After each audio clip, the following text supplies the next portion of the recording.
স্বামী স্ত্রী দুজনেই স্কুল শিক্ষক। অর্পণ 2011 সাল থেকে নবম দশমের শিক্ষকতা করেছেন। এরপর 2016 সালে পরীক্ষা দিয়ে একাদশ দ্বাদশে পূর্ব বর্ধমানের মন্তেশ্বরের একটি স্কুলে চাকরি নেন। আর স্ত্রী পারমিতা সাগরদিঘি গার্লস হাই স্কুলের ভৌত বিজ্ঞানের শিক্ষিকা। হাইকোর্টের নির্দেশে দুজনেই চাকরি হারিয়েছেন।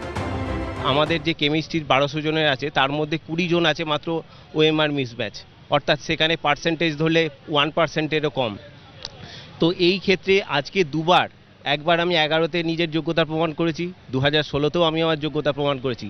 এখন বলা হচ্ছে যে আমি নাকি যোগ্য নয়, এবং তার জন্য আজকে 13 বছরের একটা চাকরি হঠাৎ করে সকালবেলায় জানতে পারছি সেই চাকরি নেই, এবং আমি আমার পরিবার, আমার বাবা অসুস্থ হয়ে পড়েছে সেই খবর শুনে।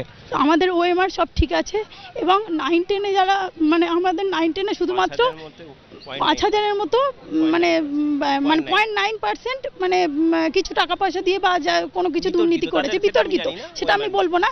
কিন্তু বাকি যে 9% ছাড়া বাকি যে এত পার্সেন্ট, হ্যাঁ 0.9% এই দুর্নীতি করেছে, কিন্তু তার জন্য বাকি 100%-এর কেন এই আজ ফলাফল হলো? সুপ্রিম কোর্টে যাওয়ার সিদ্ধান্ত নিয়েছেন এই চাকরি